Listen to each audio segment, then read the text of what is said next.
ഞാനെന്ന ഒരു അനുജനോട് അവർ കാണിച്ച ഏറ്റവും വലിയൊരു കമ്മിറ്റ്മെൻറ്റ് എന്താണെന്ന് വെച്ചാൽ അവരുടെ ജീവിത പ്രയാസങ്ങൾക്കിടയിൽ വിദ്യാഭ്യാസം വലിയൊരളവിൽ ഉയർന്ന തലത്തിൽ കൊണ്ടുപോകാൻ അവർക്ക് പറ്റിയിട്ടില്ല. രണ്ടുപേരും നല്ലോണം അധ്വാനിക്കുന്നവരാണ്.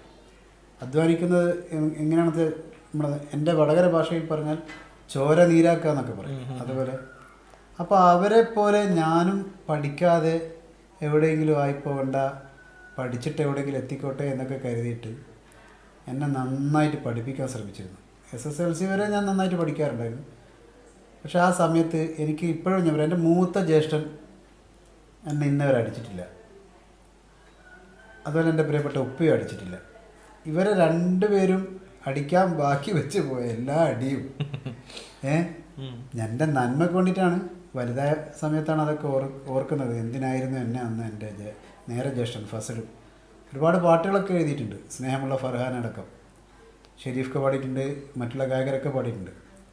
എന്നാൽ സത്യം പറഞ്ഞാൽ കണ്ടു നിൽക്കുന്ന ആൾക്കാർക്ക് എന്താ തോന്നുക എന്ന് വെച്ചാൽ കണ്ണിച്ചോരയില്ലാതെ അടിക്കാന്നൊക്കെ പറയും. രക്ഷിതാക്കൾക്ക് പൊതുവെ അടിക്കാൻ ഭയങ്കര പക്ഷേ അതെന്തിനാ അടിച്ചതെന്ന് ഞാൻ ഇപ്പോൾ വലുതായപ്പോൾ ഓർക്കുമ്പോൾ അവരെ പോലെ ആയിപ്പോകരുത് എന്നുള്ള അവരെ മാനസിക തലത്തിൽ നിന്നുകൊണ്ടായിരുന്നു.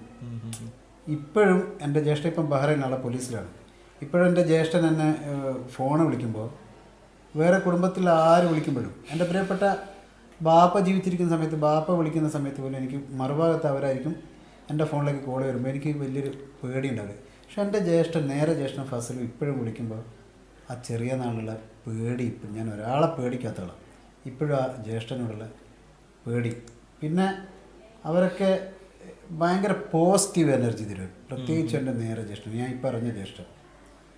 ഞാനിപ്പോൾ ഒരു പ്രോഗ്രാമിന് പോകുന്നതെന്ന് അറിഞ്ഞാൽ തന്നെ ഇപ്പോൾ തലേന്ന് തന്നെ വിളിക്കും, എന്തൊക്കെയാണ് വിശേഷം. ഗൾഫിൽ നിന്ന് വിളിച്ചാൽ ഞാൻ കാര്യങ്ങൾ പറയും. നാളെ ഇന്നടുത്താണ് പ്രോഗ്രാം. ഞാൻ പ്രോഗ്രാം സ്ഥലത്ത്